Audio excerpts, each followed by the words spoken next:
기도하겠습니다. 하나님 감사합니다. 오늘도 말씀을 주시고 그 가운데 귀 기울이며 나아갑니다.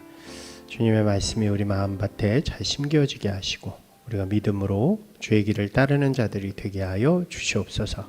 예수님 이름으로 기도드리옵나이다. 아멘. 반갑습니다. 오늘은 18장의 말씀을 함께 나누도록 하겠습니다. 이 18장의 이야기는 제자들이 하는 질문으로부터 시작이 되어집니다. 제자들은 예수님께 천국에서는 어떤 사람이 큰 자인가를 묻는 그런 질문이죠. 동일한 기사를 담은 마가복음 9장에 보면 이들의 질문의 배경이 나오는데 서로 누가 더 높은 자인가를 다투는 중에 예수님께 그런 질문을 했다는 것입니다. 이러한 모습은 예수님이 앞에서 계속 보여주시고 또 가르쳐 주신 말씀에도 불구하고 아직까지도 이들이 그 예수 그리스도의 메시아의 길을 이해하지 못하고 있다는 것을 잘 보여주고 있는 장면이라고 할 수 있습니다. 예수님께서는 그 질문에 대해서 한 아이를 데려오셔서 제자들 사이에 두시고 이렇게 말씀하시죠. 누구든지 이 아이처럼 되지 않으면 하나님의 나라를 들어갈 수 없다. 천국에서 가장 큰 자는 바로 이 아이처럼 자신을 낮추는 자이다 라고 말씀해 주시는 것입니다. 이 이야기는 그저 한 아이에 대한 이야기가 아니라 앞에서부터 계속 이어져 온 예수님의 가르침에 대한 분명한 설명이라고 할 수 있습니다.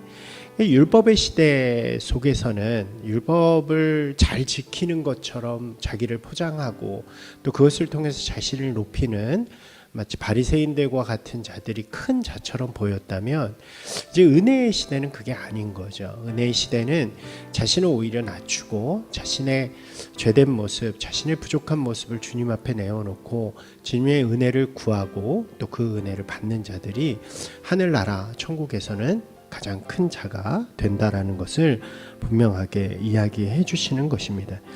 이것은 가난한 자를 향한 하나님의 마음이라고 할 수도 있는 것이죠. 제자들은 어떻게 보면 스스로 인식하지 못한 채 자신들이 메시아라고 하는 하나님의 아들이라고 하는 예수님의 제자가 되었다는 것에 대해서 마치 바리새인들처럼 스스로를 높이고 또 서로가 더 높은 자리를 추구하는 그런 모습을 가지게 된 것이라고 할 수 있습니다. 바리새인의 누룩에 물들었다고 할 수 있겠죠. 그때 예수님께서는 분명히 말씀하시는 것입니다. 스스로 낮추는 자가 되어서 은혜를 받는 자가 되어야 하고 그 은혜를 간절히 구하는 자가 되어야 하고 더 나아가서 그 은혜를 받은 자들은 자신보다 더 낮은 자들, 자신 스스로 낮추는 자들, 작은 자들을 분명하게 섬기고 그들에게 은혜를 나누는 자가 되어야 한다고 말씀해 주시는 것입니다. 그 말씀이 바로 이런 거죠. 내 이름으로 이런 어린아이 하나를 영접하면 바로 나를 영접하는 것이다 라는 말씀입니다. 이 어린아이라는 의미는 가난한 자의 대표가 되는 것이고요. 또 병들고 연약하고 과부와 나그네와 같이 스스로의 어떤 능력으로 자랑할 수 없는 그런 사람들을 대표하는 이름이라고 할 수 있습니다. 그러한 이들에게 은혜를 베푸는 것이 바로 하나님의 마음, 하나님을 사랑하는 것, 주를 사랑하는 것이 되어지는 것이고 반대로 그를 실족하게 하는 것은 이 하나님을 주를 모욕하는 일이 된다는 것입니다. 이것은 하나님이 주신 율법에 담겨져 있는 것이기도 하고 하나님의 나라의 가장 중요한 뜻이기도 합니다.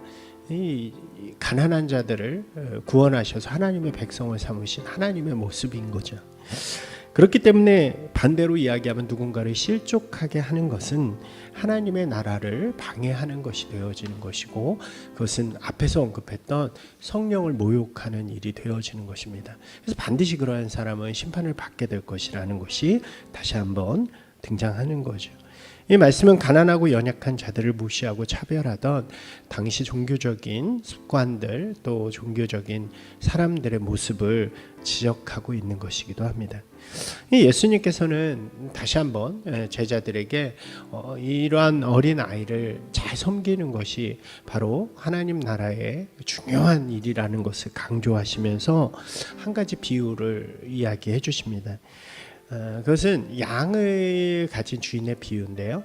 양을 100마리 가진 주인이 이제 길을 이제 양을 치다가 한 마리를 잃게 된 것입니다. 99마리가 있고 한 마리가 사라졌으니까 그 주인이 나는 뭐 한 마리쯤이야라고 하고 그 한 마리를 버려두진 않는다는 거죠. 그 99마리의 어린 양들을 잘 안전한 곳에 두고 그 한 마리의 잃은 양을 찾으러 가는 것이 바로 이 주인의 마음이고, 그것을 찾았을 때 그 어떤 것보다도 기뻐하는 것이 바로 그 주인의 마음이라는 것입니다. 그것이 바로 잃은 자, 또 연약한 자, 가난한 자, 작은 자를 향한 하나님의 마음이고, 하나님의 마음을 아는 사람은 그 작은 자를 찾아서 하나님께 돌려드리는 것이 바로 마땅한 모습이라고 할 수 있겠죠.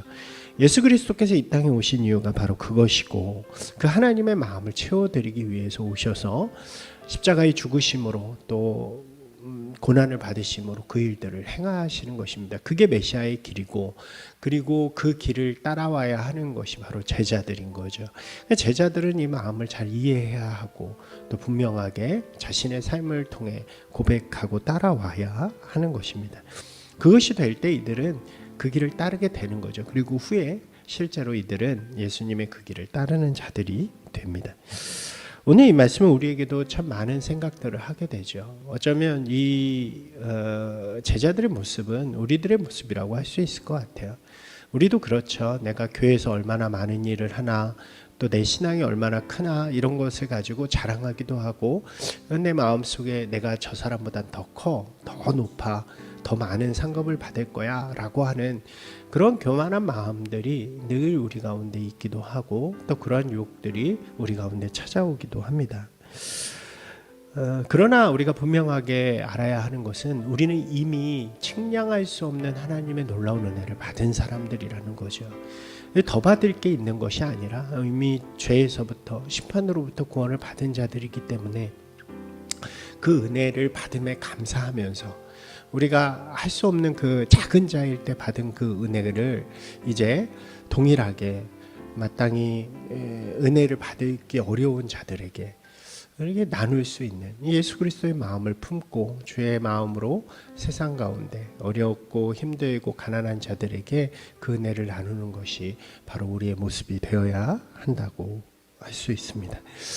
오늘 이 말씀 속에서 늘 교만하고 또 세속적인 마음으로 살아가던 우리의 모습들을 내려놓고 주님의 은혜에 먼저 감사하고 또 그 은혜를 나누며 살아가는 우리 모두가 되기를 주님의 이름으로 축원합니다. 오늘 말씀을 다시 보시면서 우리 기도함으로 나아가도록 하겠습니다.